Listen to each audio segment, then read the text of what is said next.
You are now in the black box. Whoa. With Spider Loke, Most Easty, aka VJ Keyway, and the Google Gang. Let's go!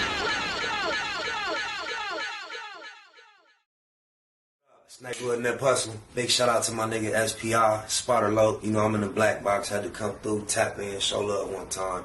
Yeah, y'all make sure y'all subscribe. Stay tuned. All that. Jeter, gratitude is the attitude. This show is a blessing to be back in the black box as we blow a succession.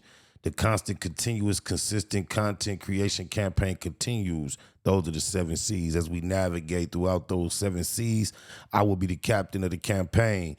SPI Easty, a.k.a. VJ Keyway, Mr. 1597 himself.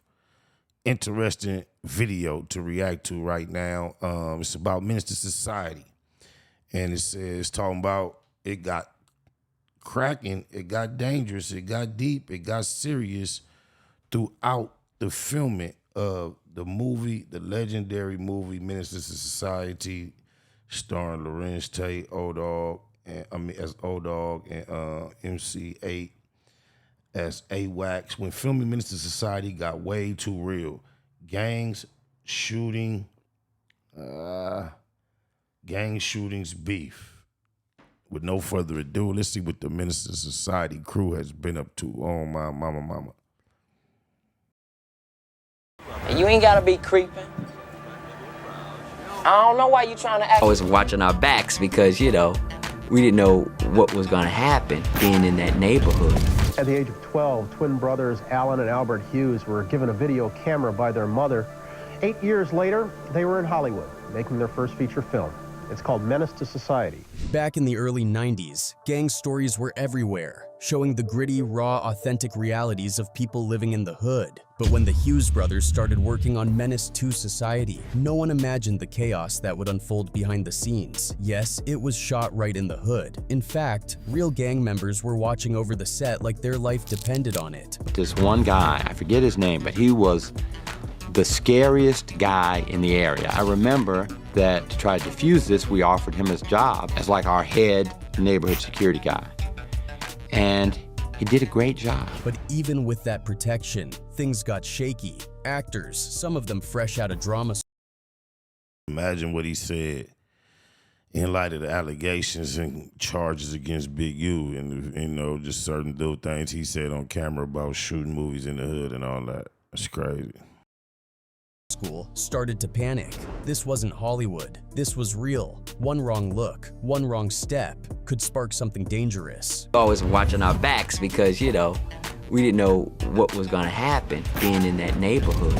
Where sometimes a person on the crew might say the wrong thing or do the wrong thing. Now, between the tension, there was Tupac, who decided to turn the heat up. What started as a disagreement over his role in the film turned into a full-blown beatdown. Tupac and his crew jumped the Hughes brothers. And see, this later in the days, they say, and his crew.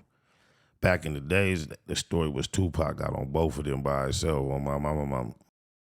they caught real injuries, not just bruised egos. I said, get out the car, we about to box. His brother, his twin brother, got out and started running. That's on my mama. He ran. The other brother got out, started talking. He said, I said, you acting like Tupac says, both of y'all get out, I'm gonna beat both y'all. Exactly like that. And just when you thought it couldn't get crazier, behind the scenes. Ain't nothing colder when you tell a story and put somebody else like on the bad end of it, then they confirm it word for word. Shout out Pac for keeping it a Google on my mama. Enter Jerry Heller, yes, Eazy-E's infamous manager, deeply tied to the industry and to the streets. He even pulled a gun on them. But also, I remember we were at Jerry's backyard one day, and he was in his sweats. And he literally pulls out a 25 and points it at my brother. A gun? Yeah, like, really? What you say? What you say? Really? What'd you say? Let's get into it. Back in the 90s, the Hughes brothers, Alan and Albert, decided it was time to tell the raw, unfiltered truth about what life was really like for black men growing up in the hood in California. And Menace to Society did exactly that. The film was set in Watts and Crenshaw, two neighborhoods in LA that carry a lot of history, especially when it comes to gang culture and police brutality. Take Watts, for example. Back in 1965, a 21-year-old guy named Marquette Fry got killed after a one-on-one run-in with the cops. It began with the arrest by white officers of the California Highway Patrol of 2 young Negroes, one on a charge of drunk driving, the other his brother, his passenger. Their mother, who lives nearby, came to the scene. There was an argument. There was a scuffle. So he was arrested, the brother, just for being in the car. He wasn't drunk driving. They didn't give no charges for him. That's crazy. Just riding while black, huh? That incident lit the fuse for what later became the Watts riots, one of the biggest uprisings of that era. Geez, they really turned that thing over. Now they're going to burn it. It's all the way up. There it goes. And history kind of repeated itself in 1992 with the Rodney King situation, which stirred up similar anger and frustration. Who had the camera? Where was the camera? Oh my God, they caught this on camera. I don't think you'd be exaggerating. Everyone's frustrations just boiled over and it became anarchy. Crenshaw, on the other hand, has always been a stronghold, not just for black folks, but for movements rooted in black pride and liberation. So putting Menace to society in that kind of environment, it was bound to carry some serious weight. Now, before we get into the details, let's rewind a bit.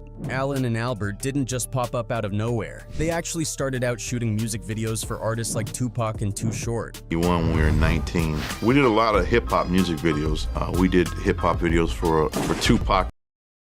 Never knew that. That's interesting. Makes sense, though. Too Short. We did like 29, 30 videos. But the real turning point for them was when they saw the movie The Goodfellas. That was their first taste of gang-related stories. Our love for film came through something pretty obvious and overstated now. Scorsese. Goodfellas is what really got us into the gangster movies. That experience opened their eyes. They started looking around their neighborhoods differently, questioning the way cops and the media painted gang members as nothing more than criminals who got what they deserved. The brothers weren't buying that narrative. They knew there was way more to the story, more depth, more pain, more reason. The system is not working right now. The cycle that these kids are going through somehow needs to be broken through education. They got inspired by other films like American Me, and they started digging, asking questions, taking notes, trying to capture the real story. After about 2 months of deep research and writing, they had a script. They started pitching it around, and that's when they met Darren Scott. Darren actually took the time to hear them out. Once he read the script, he felt something, whatever it was, it moved him. He knew this was a story that needed to be told, and he wanted in. And they said, well, we're developing a script with a friend of ours now. And it was Menace to Society, and they started telling me about it, and it sounded really intriguing. And I read it, and it shocked me. Darren didn't stop there. He took the script to New Line Cinema, a production company run by Robert Shea. And when Robert read it, he didn't. It's crazy just having one person in the right position could make things go one way or the other. Shout out to Darren. That's deep.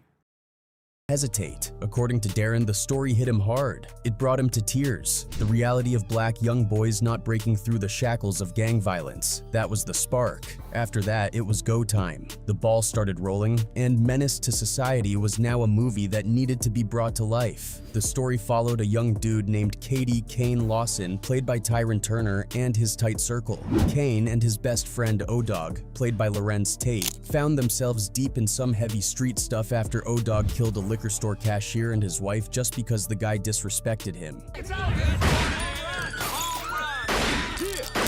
Kane's whole life had been shaped by trauma, losing his parents early, growing up surrounded by gang life. It was only a matter of time before the street swallowed him too. When the whole casting process for Menace to Society kicked off, things were already kinda tense. From day one, the Hughes brothers had big plans. They wanted this movie to hit just as hard as American Me and other movies alike. And to make that happen, they figured they needed real gangsters, or at least dudes who already had that street cred, and that was when they considered Eazy-E. Alan Hughes actually said that the character O-Dog was inspired by none other than Eazy-E. They felt like Eazy just naturally was that. I could see that. Oh, my mama. I could see that. That make a whole lot of sense. That would have been big, too. Guy, no acting needed. There was a lot of changes. Eazy-E was supposed to be O-Dog. That's right. And that didn't work out. That's right. O-Dog was written for Eazy-E. We were with Eazy while we were putting that script together. Allen even said straight up, "We wrote that role for Eazy-E." He looked up to him so much he called him a mentor, but things didn't quite go as planned. Eazy and his manager Jerry Heller started making all kinds of demands about changing the script, and Allen wasn't feeling it. He said something like, "I learned a lot from Eazy, but he and Jerry were always trying to keep people boxed in and under control, and they were trying to do the same with us." Damn, Eazy, you tripped out. Rest in peace. That would have been hard for you. You would have killed it. I see what old dog was trying to. I see that now. I never knew that either, but I see that. And for Peanuts too. So eventually the brothers had to walk away from that idea and look for someone else to fill O-Dog's shoes. And the cool part was that Eazy already had a connection with the Hughes brothers. It all started way back during the Boys in the movie days when Allen and Albert rolled up to an NWA video shoot for Always Into Something. And from then on, they got tight. Because we were there the night it was released with NWA, okay? So we're there and we haven't directed anything. We're 18 years old. So we show up to this warehouse and there's Eazy-E, Ren, Dr. Dre, Yella. Eazy's like, "Give me your number." Now there was also some talk from Ice Cube's camp, claiming the Hughes brothers approached him first for the role. But Allen shot that down, saying Cube was never even in their thoughts when they were casting or writing. Because Ice Cube has said for the record that he was meant to be cast as that. There was no way we were offering that role to Ice Cube given Doughboy and that whole thing, right? In the end, they went with Lawrence Tate, and honestly, he killed it. Gave them exactly what they were looking for. But Eazy wasn't the only casting headache. They also wanted MC Ren, another NWA member, for the role of Wax A. But Jerry Heller, as you might have guessed, stepped in again. He wasn't having it, so Ren was out. Damn, made me think of No Vaseline. Ice Cube say, living in the house, they say, one with white boy making all the dough. White man just ruling. Niggas, who you fooling? Y'all niggas just phony. I put that on mama and my dead homies. That's crazy. Jerry Heller was fucking up the momentum of a culture. So these pale skins being in the middle of manipulating and dictating, that's crazy.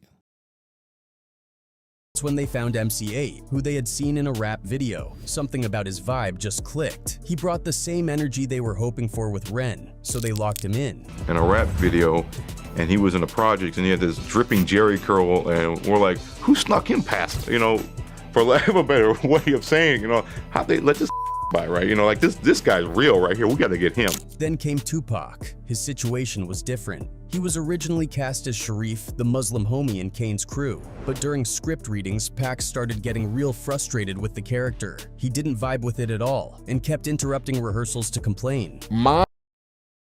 Pac was caught up trying to be Juice. That movie was too, it was an old dog, a Kane.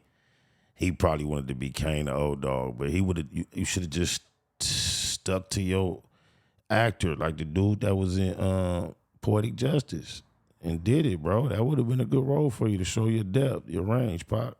And he didn't want to be Sharif. No, you had some Sharif in you, bro. Oh, my mama.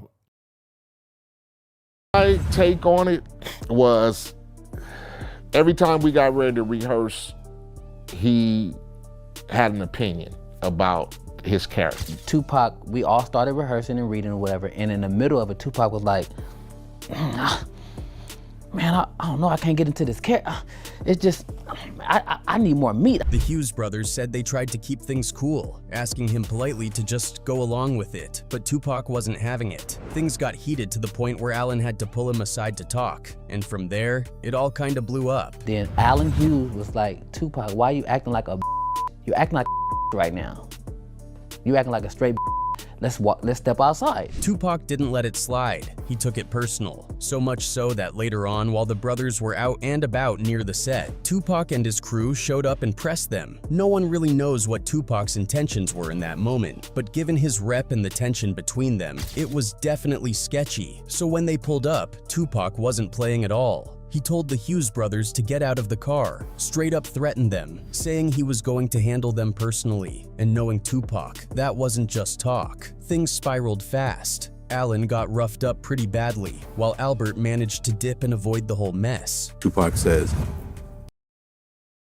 She left his twin brother. That's scandalous. They probably didn't even beef over that. Oh, my mama. Both of y'all get out. I'm gonna beat both y'all.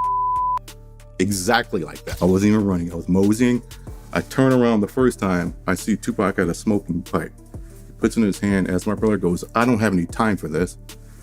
My brother walks away and Tupac hits him in the back of the head. When filming finally got underway, they made sure the movie felt real, like really real. They shot it right in the middle of the Grape Street Crips neighborhood, one of those places where you don't just walk around casually, especially back then. Some of the cast even admitted they were low-key scared to shoot there. But surprisingly, things didn't get too wild because the crew played it smart. They hired locals from that very neighborhood. Some worked security, some even got small acting roles. So in a way, the people kind of protected the project. A real naive thing on our part was thinking that we can go down to the neighborhood and shoot around real Grape Street Crips and in Jordan Downs, the housing project, and actually employ the real gangsters. We had hired a few of the guys on as technical consultants and emissaries to the neighborhood. We're all just sitting on the wall drinking beer and the police comes around the corner chasing them down the alley. Now the guys all around them dressed in purple are real guys. But all the drama didn't just stop there. One moment that had everyone talking was the chaos during the movie's very first screening. It was around 9:30 p.m. on a rainy Wednesday. Perfect low-key conditions, but just as the first show let out, gunshots rang out in the theater and spilled into the parking lot. Luckily, it wasn't as chaotic as it could have been, probably. On my mama, every time a black movie came out back then, it was like that out here. I remember going to see Set It Off the first night it came out, the Lakewood movie. So a lot of people going to remember this. The Lakewood movie theater and the Nutty Blocks was up there deep, because I remember bumping into my G-Homie Milk, rest in peace, up there. He died in 96, so this before that. I didn't know he was going to be there. I had a little female with me. He was with a female, and he might have been with Big Draws. It was back then. So we got to the movies. I seen Cuz, so I remember when we got inside the theater. I remember we were standing in line. The Nutty Blocks was deep. They was on one, young niggas. They was loaded, turned up. I could just tell, like, damn, it was some banged out energy in this. So anyway, we in the movies. And next thing I remember walking in, the homie sat like closer to the front. I sat like more in the back. But I remember walking down to where let me see where you sitting, cuz, just in case something get cracking in here. So we walked down and I walked to my seat, sat down. The movie get to going. Before the movie get to going good, you hear a little commotion. Next you hear pop, pop inside the movies. And it was a female got shot. I think it was a nigga from Pyru in there, and the Nutties got into it with him. They tried to pop him. They ended up shooting the female. But on my mama, when it was over with, the dude was walking through the parking lot with the police, screaming, crying, like bubbles, snot, all that coming out his face, just pointing. He was with him. He was with him. Anybody that was at the Lakewood movies, the night Set It Off came out, y'all remember that on my mama. She didn't die, I don't think, but yeah, he was out there pointing niggas out. Facts. Because the rain kept most people indoors. Cops pulled up fast, locked down the lot, started searching everyone, and even blocked cars from leaving. In the end, they arrested 3 guys, ages 24, 21, and 20. When they searched the place, they found a loaded .40 caliber pistol and about 15 shell casings. Turns out, according to police, the shootout was basically a continuation of some beef that had started earlier that day in a different neighborhood. They said the dudes involved didn't claim any gang affiliation, but, nobody was really buying that. Now, if you've been following, you know Tupac used to be real cool with the Hughes brothers. There were even whispers that Pac wanted them to bring Eazy-E through for one of his videos, but it never happened. Wasn't Eazy-E supposed to be in the Tupac video for If My Homies Call? Tupac wanted him in trap. And this was because the whole Ruthless versus Death Row drama was getting hot. The beef had escalated, and it was getting ugly. At one point, the Hughes brothers accidentally got caught in the middle of it. They were just chilling, and Alan casually mentioned Suge Knight's name around Jerry Heller. Suddenly, tension in the room shot up like crazy. But also, I remember we were at Jerry's backyard one day, and he was in his sweats.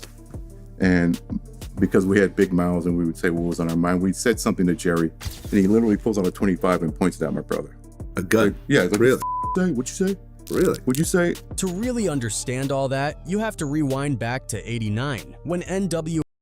I'm just saying, you heard what I said, though. So, you pulled the gun out, but I already said it. That didn't hurt pulling it out. That's bullshit. You ain't gonna pop it. Why pull it? Pink person. NWA was just blowing up. Eazy-E thought it was a smart move to bring in Jerry Heller to manage the group. But that one decision changed everything. As soon as Heller came on board, cracks started forming. Arabian Prince was the first to notice. He was like, yo, the money's not adding up. But no one listened, so he dipped out early, left the group, and kept it pushing. NWA still kept dropping bangers and selling out shows, but eventually Ice Cube started seeing the same red flags. Money wasn't matching the fame, and things felt shady. Then came the big moment. Heller handed them contracts and $75,000 checks. The rest of the crew signed without much thought, but Cube wasn't having it. He knew his worth and walked away from it all, with his head held high. He's the X factor. He's the one who took it over the top and made it where it was a situation where I had to leave. You know, So when you leave...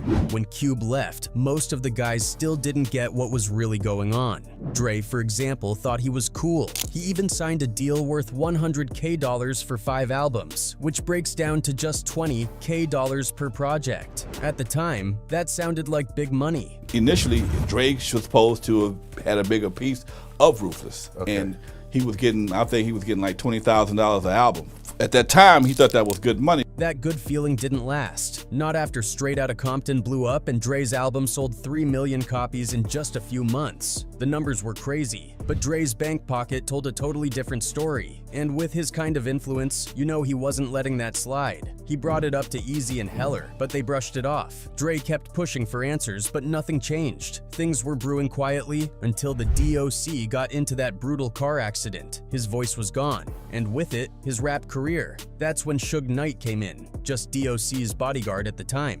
But he started digging into contracts and saw how badly DOC was getting screwed. Word got to Dre. He asked Suge to look into his own situation, and Suge claimed Dre didn't even have a real contract. So they played it smart, no rushing. Dre went to Eazy face to face, tried to settle it like grown men. But Eazy picked Heller over him, and that was Dre's breaking point. He asked out, but Eazy wasn't letting him go without finishing his contract. That's when Dre brought it all back to Suge, and the real move started. The next swap was surely a tense meeting with Eazy at a Hollywood studio. Andre made the call to Eazy. He said, look, man, I ain't gonna be dealing with Suge no more. I'm gonna come back and just deal with you. And I don't wanna leave Ruthless. Eazy say, well, who all gonna be there? He said, man, I'm in the studio by myself. Nobody even know I'm working. Just come to the studio.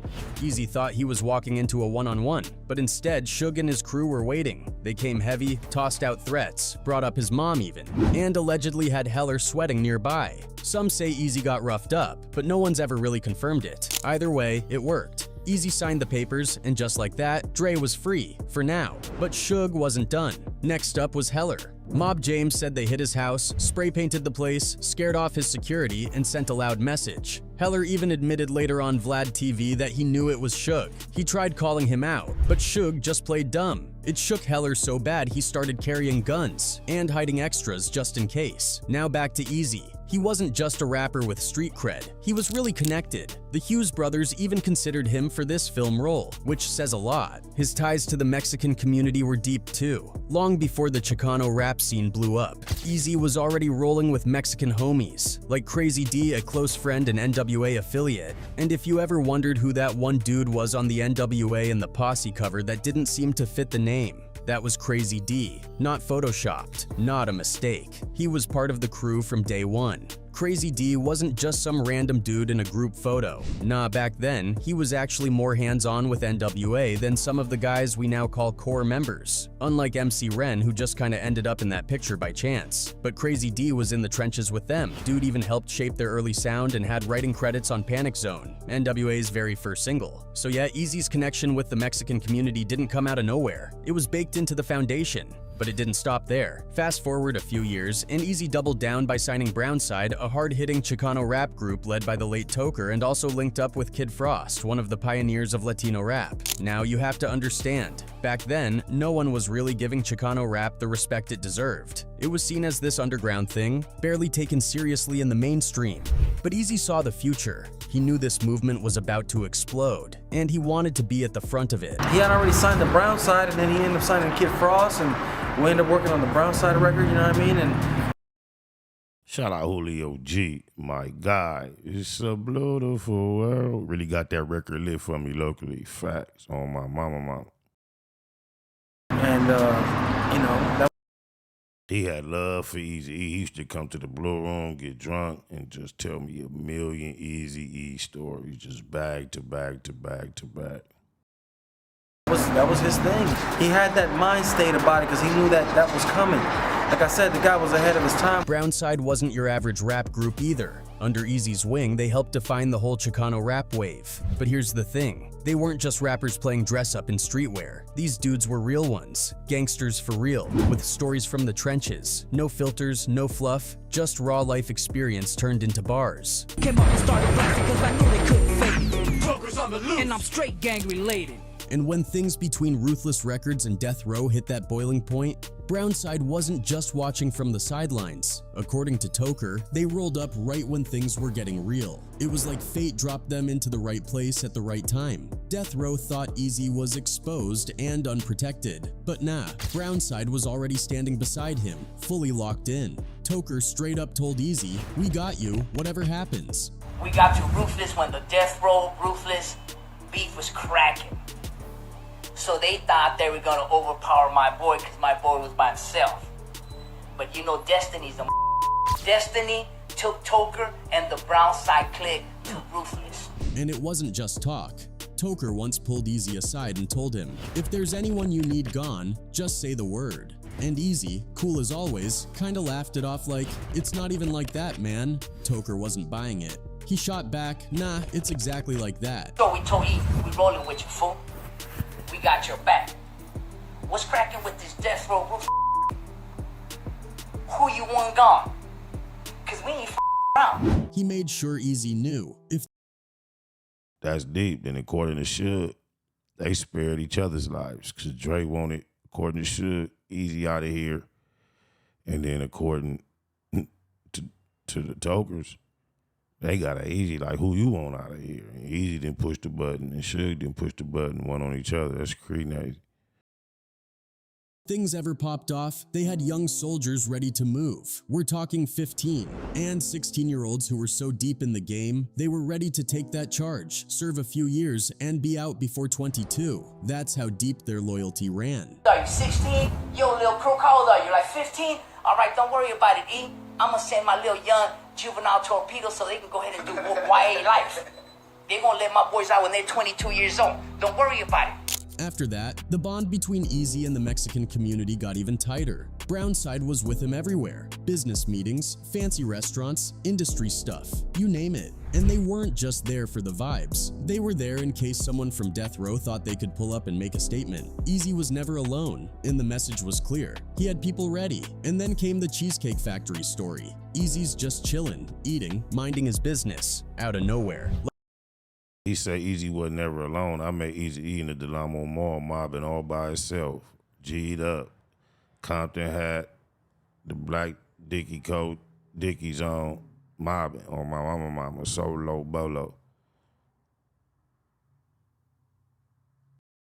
Like 7 or 8 dudes roll up on him, claiming they're with Death Row, surrounded him, trying to intimidate him, thinking they caught him lacking. And it was like 7, 8 that claimed Death Row, waiting for their cars to pull up because they were leaving the Cheesecake Factory. Right when my boy E walked past them, they all surrounded him. What's up? And they were saying the N-word. But what they didn't realize was, they just walked right into the wrong situation. Seconds later, the whole vibe flipped. Look how the GSA say N-word, didn't even say it.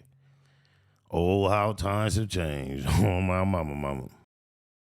Toker said it felt like they had just stepped into a packed Mexican soccer field. Real gangsters all around, ready to ride for Eazy. And these weren't just random fans or bystanders. These were solid street dudes, the kind who don't ask questions before they act. The Death Row guys caught on quick. The energy had shifted, and they were now the ones surrounded. They dipped so fast it looked like they saw a ghost, just jumped in their cars and peeled out. But Toker wasn't done. He called after them, real calm but real serious. In case y'all feel like coming back, don't worry. We'll be right here waiting. Now, looping back to that whole situation with the Hughes brothers, it's no wonder Jerry Heller practically flinched at the mention of Suge Knight. Alan Hughes even buttressed one of those wild stories about Suge kidnapping Heller. He claimed it actually made more sense than all the other versions floating around over the years. While all of these occurred during the shooting days of Menace 2 society, it is unbelievable what impact it had, especially on the black community.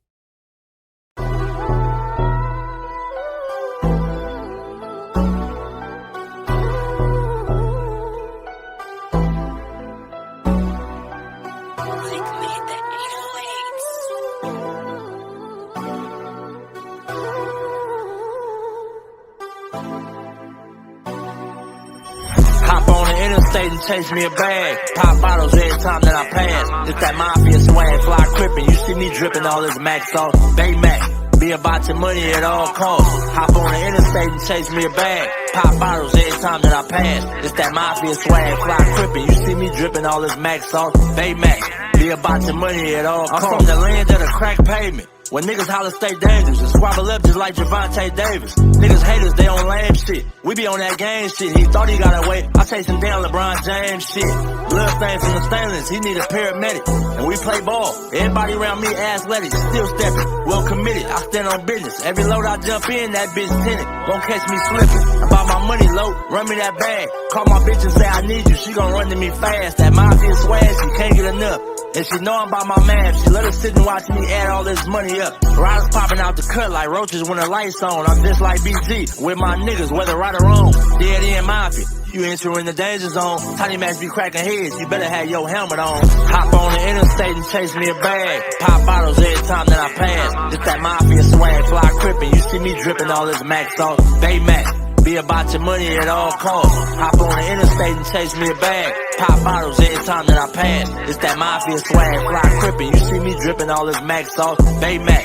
Be about your money at all costs. These niggas be hopping out of foreign whips and feeling like they run shit. The homie like Nick Cannon. He a fool with them drumsticks. Serve him and they done with. Have all of them niggas hit. Something heavy in my Baymax sweater. You see the gun print. Yeah, got me bent behind tent, but I'm low key, give a fuck about the busters. The real niggas fuck with me, I move solo. Two pro clubs over polo. You won't catch me in none of you niggas photos. Y'all too friendly. Hopping out, spilling my Remy, smoking on good pressure. Always in a different low. Gotta keep these niggas guessing. Firearms in my possession. Steady counting my blessings. Believe in God and believe in this weapon. And try not to do too much stressing. Ain't seen my daughter in months. And when we FaceTime, I shed tears, I can't help it. And still connected in these streets just like Wi-Fi. Chucking up the set for death dope. We gon' rip ride. Hop on the interstate and chase me a bag. Pop bottles every time that I pass. It's that mafia swag, fly crippin'. You see me dripping all this Mac sauce. Bay Mac. Be about your money at all costs. Hop on the interstate and chase me a bag. Pop bottles every time that I pass. It's that mafia swag, fly crippin'. You see me dripping all this Mac sauce. Bay Mac. Be about your money at all costs.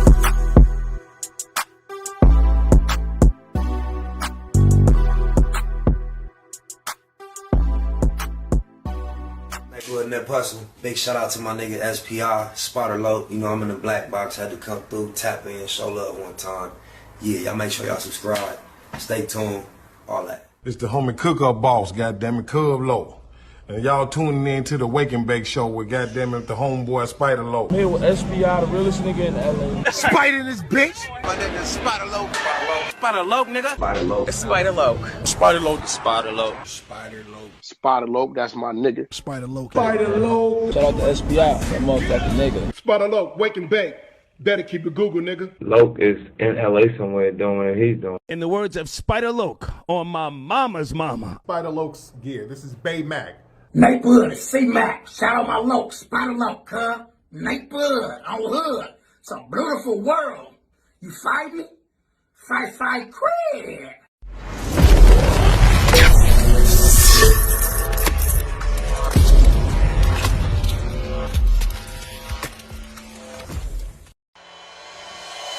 Point blank, through no subliminal dissing.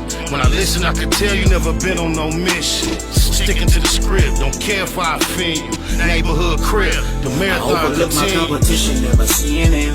I done train my mind that I'm going. You could tell by how I walk, talk, I'm a boss. A Eastside millionaire, homie, what you thought? My life is a movie. They can't get close to me. They mad cause they can't be. I'm everything that they wanna be. Yeah. You are now in the Black Box. Whoa. With Spider Loke, Most Easty, aka BJ Keyway, and the Google Gang. Let's go!